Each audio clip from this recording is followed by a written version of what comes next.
Hello, Ajay Mato this side. I hope you all are fine there.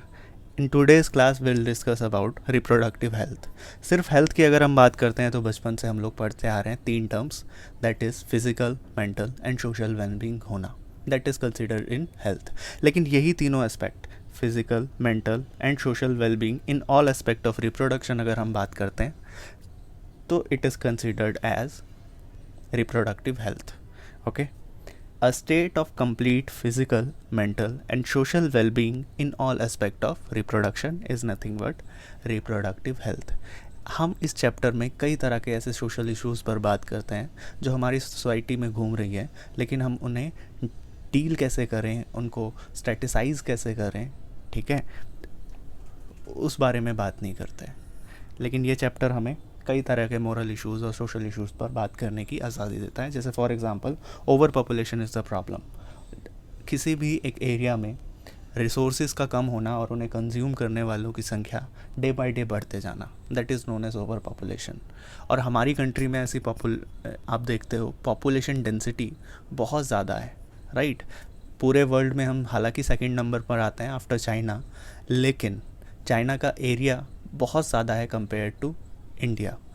तो population density के मामले में हम टॉप लेवल पर आते हैं and it is not exactly stable, it is constantly increasing. इसकी ओवर पॉपुलेशन से होने वाले एसोसिएटेड प्रॉब्लम्स की संख्याएं बहुत हैं, that is even a problem.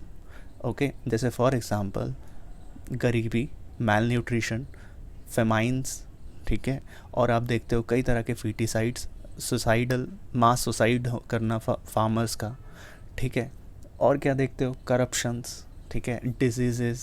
तो ये सारी जितनी भी प्रॉब्लम्स हैं, these are all associated with over population, ठीक है. अब इस ओवर पॉपुलेशन को कैसे डील कर सकते हैं हम, क्या ऐसे हमारे पास मेथड्स हैं टू कंट्रोल द बर्थ, ठीक है, या फिर आप बोलो फैमिली प्लानिंग, ठीक है. ये हम बात करेंगे इस चैप्टर में. Next, female foeticide. अब क्या होता है, if a parent knows in the womb the gender of the womb of fetus is female, they just abort it, or in other word, harsh word, they just kill it, they just kill her. Okay, अब ऐसा हो रहा है, that is very shameful. हालांकि सुनने में shameful लग रहा है, but it is going on, literally it is going on, ठीक है. हालांकि गलत है. तो इस सिर्फ और सिर्फ जेंडर बाइज्ड होकर किसी भी फीमेल चाइल्ड का अबॉर्ट कर देना, that is nothing but more और लेस मर्डर, राइट. तो ये क्या बोल रहा है, इसे बोलते हैं फीमेल फिटिसाइज. ये भी हमारी सोसाइटी में एक बहुत मेजर इश्यूज़ है. हालांकि इलीगल है, लेकिन फिर भी इश्यूज़ तो है ही.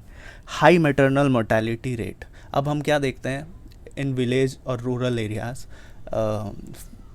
Child marriages happen, right. And due to child marriages the female की जो हेल्थ है, जो फीमेल की हेल्थ है, उसकी एज है, she is not able to produce a young one, she not able to, her organs, reproductive organs are not ready right now to concept the child, another child, right. But आप क्या देख रहे हो, they are getting pregnant और they are concepting at the age of 18, 16, 15, ठीक है, which is a problem. तो high, जिसकी वजह से आपको क्या देखने को मिलता है, हाई मैटरनल मोर्टेलिटी रेट, ठीक है, माता मृत्यु दर का बढ़ना, ठीक. Unwanted pregnancy is the population. Unwanted pregnancies मतलब कि आप देखते हो कि कई बार ऐसा नॉलेज ना होने की वजह से, ठीक है, इन अ फैमिली आप देख रहे हो there are more population increasing, ठीक है, and they are unwanted pregnancies, ठीक है. तो इन अनवांटेड प्रेगनेंसीज को कैसे डील किया जाए, ठीक है, we will discuss on it in this chapter. STD is a major issue. STD की full form sexually transmitted disease. Sexually transmitted disease की अगर मैं बात करूँ तो WHO का एक डेटा आता है, वो कहता है कि जो भी 90% के अराउंड जो एसटीडीज़ हैं, सेक्सुअली ट्रांसमिटेड डिजीज़ हैं, they occur at the age of between 15 to 25 to 30, ठीक है. इसी एज में आपको देखने को मिलता है, मैक्सिमम एसटीडीज़ इसी एज में देखने को मिल रहे हैं. इसका मतलब इसी एज में हमें ज़्यादा जागरूक होने की ज़रूरत है और ज़्यादा अवेयर होने की ज़रूरत है, ठीक है, related to reproductive health. Lack of care अगर हम करते हैं तो it will result to disease children. अब अगर ये डिजीज चिल्ड्रन है तो ये फॉर एग्जांपल केयर तो पेरेंट्स नहीं कर रहे हैं, ठीक है, लेकिन ये जो चिल्ड्रन है, the children will suffer for his whole life और हर होल लाइफ, ठीक है। इंक्रीज ऑफ सेक्स क्राइम्स, ठीक है, डे बाय डे हम न्यूज़ सुनते हैं ऐसी, कई कई ऐसे सेक्सुअल अब्यूसेस, कई ऐसे रेप इंक्रीज़ हो रहे हैं, उसके पीछे क्या रीजंस हैं, ठीक है। ये सब हम किस में डिस्कस करते हैं, रिप्रोडक्टिव हेल्थ में। सबसे पहले हम डिस्कस करते हैं आज ओवर पॉपुलेशन कैसे कंट्रोल किया जा सकता है, by doing family planning. Family planning किया जा सकता है with the help of various methods. सबसे पहला मेथड आता है नेचुरल मेथड। नेचुरल मेथड में आप किसी भी तरह का कोई इंस्ट्रूमेंट, किसी भी तरह का कोई केमिकल, कोई हार्मोन, कुछ भी यूज़ नहीं कर रहे हो, it is simply natural. First one is periodic abstinence, ठीक। First natural method is periodic abstinence. Periodic abstinence का क्या मतलब है? अब आप देखते हो कि मेंस्ट्रुअल साइकिल में हम लोगों ने डिस्कस किया था कि ड्यूरिंग आफ्टर मेंस्ट्रुअल साइकिल, आप देखते हो after menstrual cycle there is a period when ovum is gone out, ठीक है, ovum is phase out from the reproductive tract, ठीक है। और एक फेज़ होता है 10 to 17 डेज़ का, ठीक है, 10 to 17 डेज़ का, when the female is most fertile, मतलब before 2 to 3 days of ovulation and after 2 to 3 days of ovulation the female is most fertile।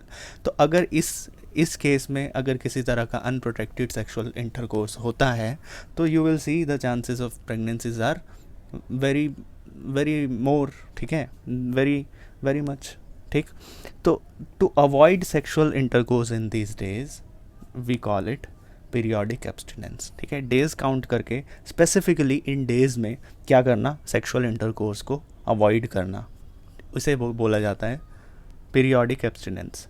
Next is coitus interrupt, ठीक है, it is just withdrawal of penis, ठीक है, withdrawal of penis before ejaculation, ठीक है, before insemination, before release of semen into the vagina of female reproductive tract, ठीक है। Male just pulling out the penis from her reproductive tract, that is known as coitus interrupt। Next, lactational amenorrhea। lactational amenorrhea क्या है? यहाँ नाम से समझ आ रहा है मुझे, लैक्टेशन हमने डिस्कस किया था, मिल्क फीड करवाना, ब्रेस्ट फीडिंग करवाना to the new born child. अब ड्यूरिंग द फेज़ जब मिल्क सिक्रीट हो रहा है या मदर मिल्क फीड करवा रही है, ब्रेस्ट फीडिंग करवा रही है अपने न्यू बॉर्न चाइल्ड को, तो उस दौरान कोई भी मेंस्ट्रुअल साइकिल नहीं होती, that is menstrual cycle is absent in the 6 month of lactation after birth and it is known as lactational amenorrhea, right? Okay, तो ये 3 मेथड्स हम लोगों ने डिस्कस किए, नेचुरल मेथड्स। पीरियोडिक एब्सटिनेंस मतलब अनसेफ पीरियड जो है 10 to 17 इन डेज में अवॉइड करना sexual intercourse. Coitus interrupt, withdrawal of penis before ejaculation.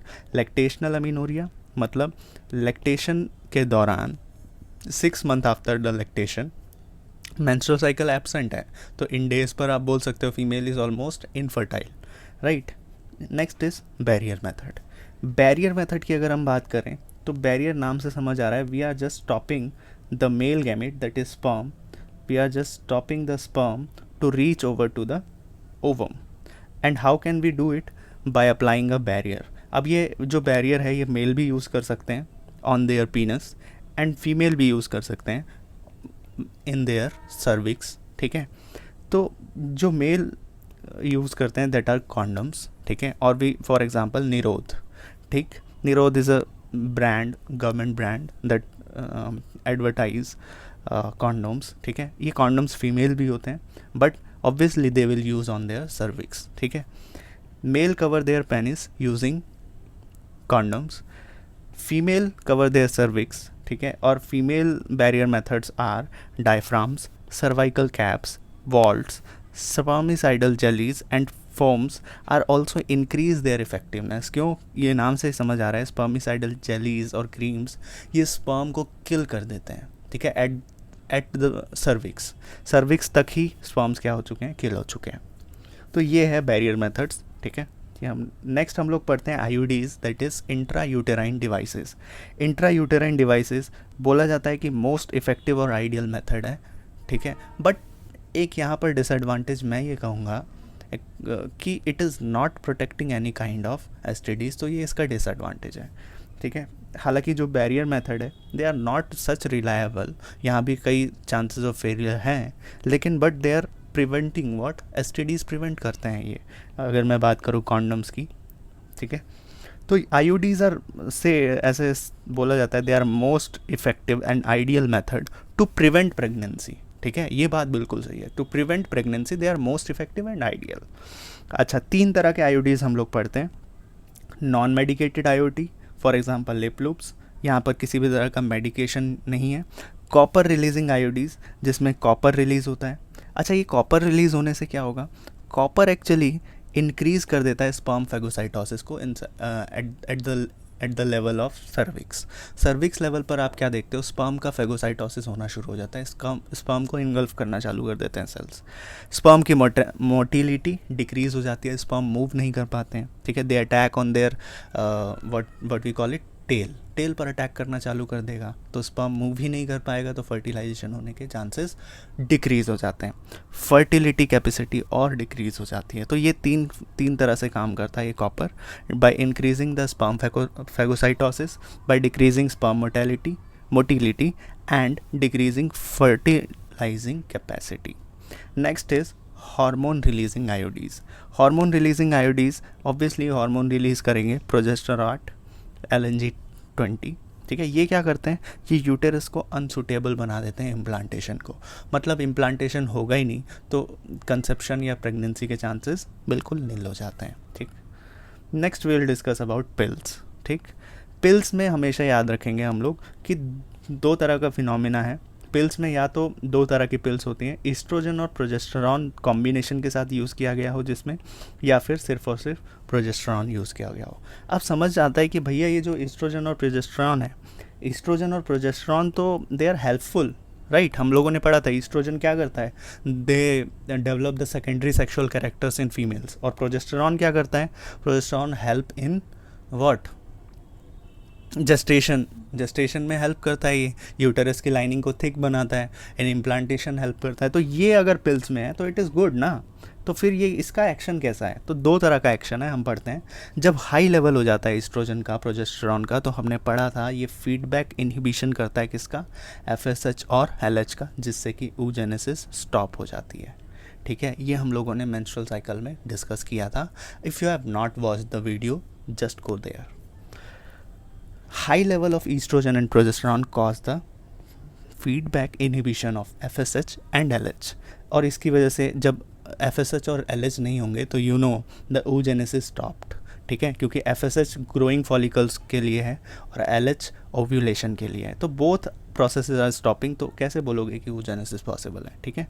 Next action is they are inhibiting ovulation as well as implantation after quality of cervical mucus to retard sperm entry, ठीक है। ये क्या कर रहा है, cervical mucus को इतना ज़्यादा ग्रोथ दे रहा है कि they are retarding the sperm entry, sperm की एंट्री ही नहीं हो पा रही है, स्पर्म का फेगोसाइटोसिस बढ़ चुका है, ठीक है। तो ओव्यूलेशन भी इनहिबिट कर रहा है साथ के साथ, और इम्प्लांटेशन भी, ठीक है।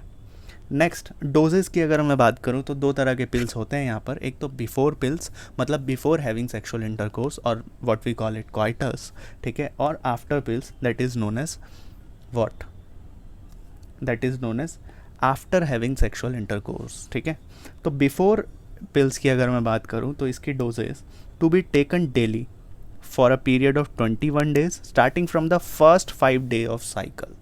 फर्स्ट 5 डे ऑफ साइकिल से आप शुरू करेंगे, ठीक है, यानी कि आफ्टर मेंस्ट्रुअल फेज शुरू होगा, यानी कि फॉलिकुलर फेज में पूरा चलेगा, ल्यूटल फेज में पूरा चलेगा, ओव्यूलेटरी फेज में पूरा चलेगा, सिक्रेटरी फेज में पूरा चलेगा, ठीक है। और ये डेली लेना पड़ेगा फॉर द 21 डेज, ठीक है, ओके।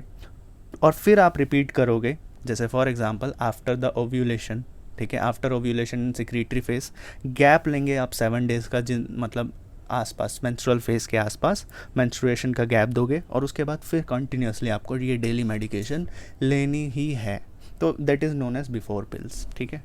अब इसके साइड इफ़ेक्ट्स ऐसे हैं कि आप पिल्स, ऑब्वियसली अगर पिल्स हैं तो किसी ना किसी तरह का साइड इफ़ेक्ट ज़रूर कॉज करेगा, तो इसकी वजह से आपको देखने को मिलता है कई तरह के मेंस्ट्रुअल क्रैम्प्स इंक्रीज़ हो जाते हैं, ठीक है। और एक वर्ड मैं आप लोगों को बताऊंगा अभी, डिस्मेनोरिया, ठीक है, दैट ऑल्सो कॉज। डिस्मेनोरिया का मतलब होता है, हम लोग पढ़ेंगे आगे कि डिस्मेनोरिया का मतलब पेनफुल मेंस्ट्रुअल साइकिल, ठीक है, मेंस्ट्रुएशन का पेनफुल होना या फिर जो मेंस्ट्रुअल क्रैम्प्स होते हैं, स्टमक पेन होता है, दैट इंक्रीजेस, ठीक है। Okay, after pills which is also known as emergency contraceptives. After pills या एमरजेंसी कॉन्ट्रासेप्टिव्स का क्या मतलब है? अब for example unprotected sexual intercourse हो गया है, ठीक है, they didn't applied any kind of barrier method या एनी काइंड ऑफ मेथड, ठीक है, दे फॉरगॉट और एवरीथिंग एनीथिंग, ठीक है, तो administration of progestogen within 72 hours of coitus और रेप दैट प्रिवेंट्स प्रेगनेंसी, ठीक है।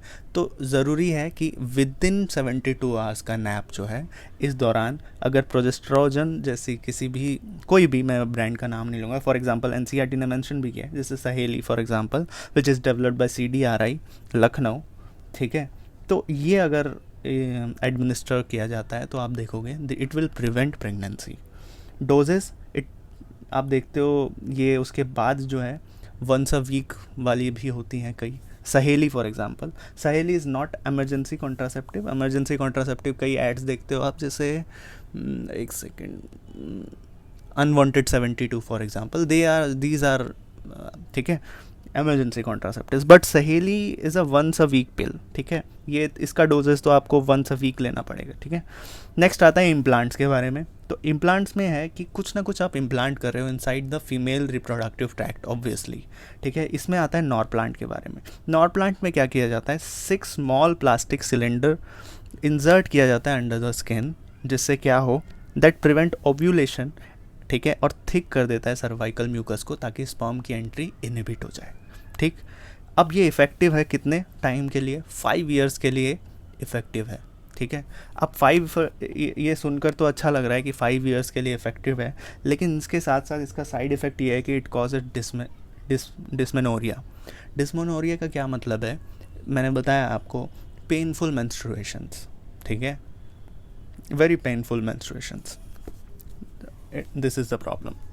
Next we are discussing on injections. कई ऐसे हार्मोनल इंजेक्शंस भी होते हैं, ठीक है, that prevents pregnancy. For example Depo Provera. Each injection last for around 3 months, ठीक है, 3 मंथ्स की प्रेगनेंसी प्रिवेंट करता है, ठीक है, बट इसका भी एक साइड इफ़ेक्ट है कि it is link to cancer होने के चांसेस हैं, कि ये सेल्स को क्या बना सकता है, मैलिग्नेंट बना सकता है, ठीक है, ये सेल्स को नियोप्लास्टिक ट्रांसफॉर्मेशन कर सकता है, ठीक है। Okay, next is surgical method. अब सर्जिकल मेथड ऑब्वियसली हम लोग क्या करेंगे कि कुछ ना कुछ सर्जरीज करेंगे, ठीक है, जिसके चांसेस ऑफ फेलियर तो हालांकि 0% है। ये सुनकर अच्छा लगता है, लेकिन इसका साइड इफ़ेक्ट ये बोल सकते हो आप कि इसके रिवर्सिबिलिटी के चांसेस नील के आसपास हैं, ठीक है। यानी कि if again you want to be a father और मदर, ठीक है, then the possible chances are around nil, ठीक है। अब इन केस ऑफ मेल, ठीक है, in case of male what we do, vasectomy, ठीक है। In case of males vasectomy का क्या मतलब है?